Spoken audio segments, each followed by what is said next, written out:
Alright, so today's lesson we're going to start with ratios.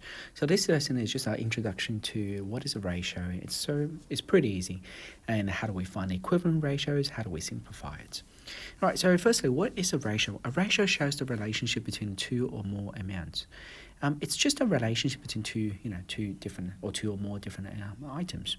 So imagine, like, for example, if I have a shape, and this shape is divided into 4 equal shapes.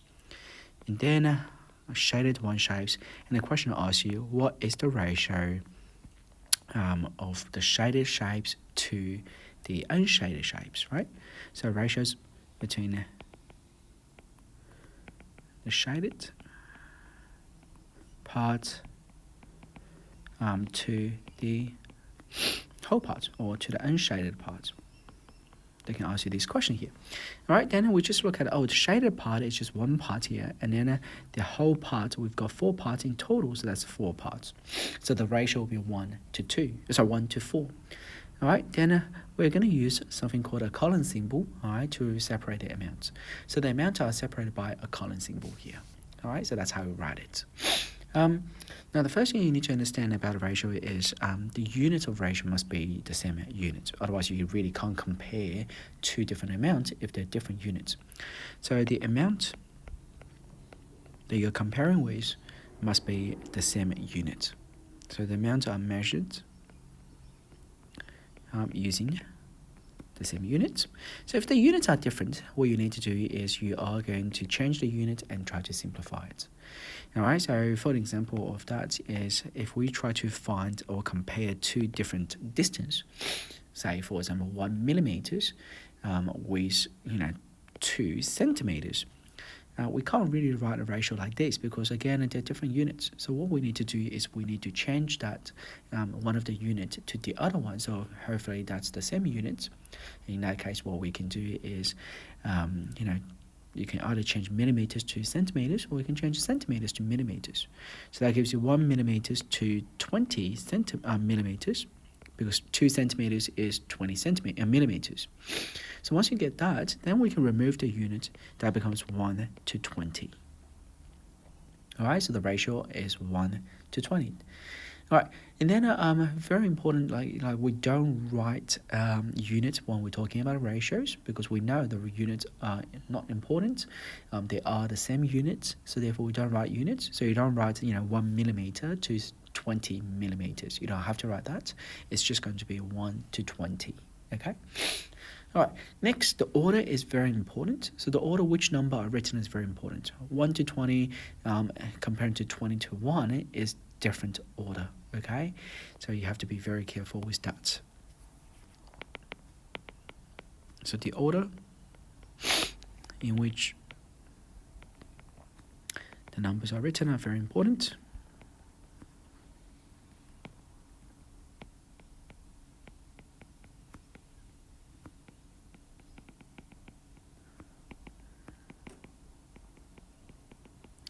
All right, so therefore that tells you that 1 to 20 is not equivalent to 20 to 1. Okay, so these are very, very important. It is also possible to write ratios with more than 2 numbers. So we can have ratios like in comparing 3 different people, or comparing 3 different items. So we can have, or even comparing 4 different items. So we can have more than 2 numbers. Okay, so it is possible to have 3 or more numbers.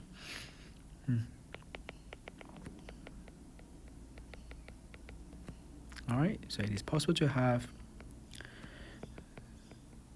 3 or more numbers in the ratios.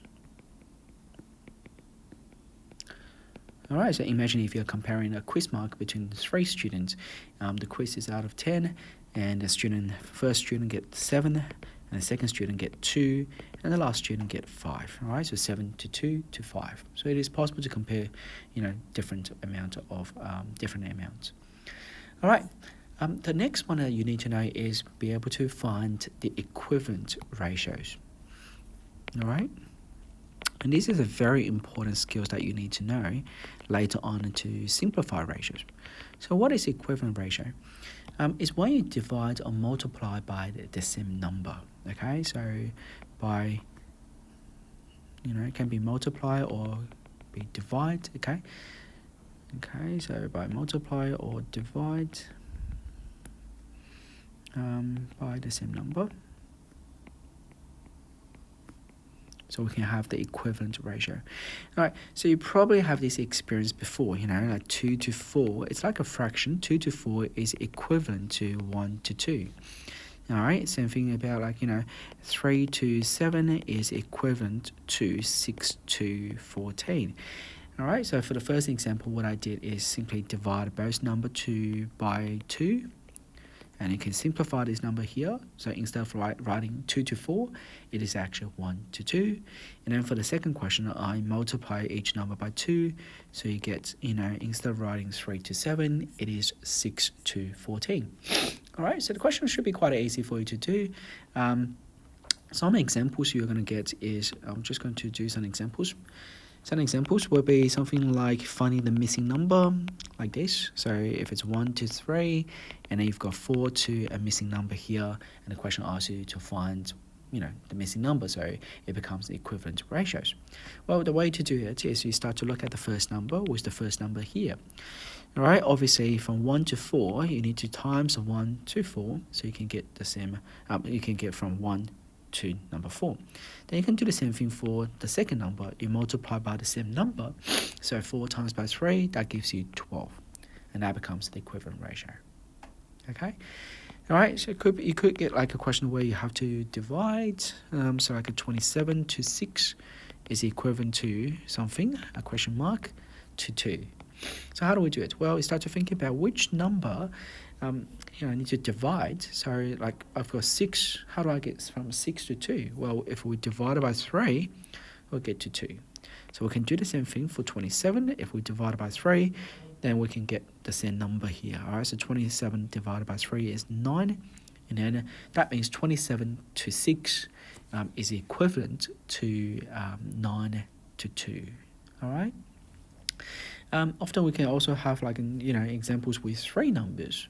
So like this, we've got 22 to 110 to 66 is equal to 11 to something else. All right, so pretty easy. Again, you just compare the first 2 numbers. From 22 to 11, obviously we divided by 2. So that means all we have to do is simply divide 2 for each of the numbers here. And then we should be able to do the same thing. All right, that becomes 55. And here is 33. Okay, so that's how you do it. So I guess this lesson should be very simple. It's just an introduction to ratios. As long as you understand some key points here, the ratio just shows the relationship between 2 or more amounts. And then the amount are measured using the same unit. Please never write down a unit. And also the unit must be the same before you can actually compare the 2 different items or 2 different amounts. It is possible to write 3 or more numbers in the ratios.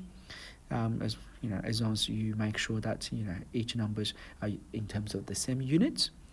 And then for the equivalent ratios, we can obtain the equivalent ratios by multiplying or divide by the same numbers. So 2 to 4 is equivalent to 1 to 2. All right.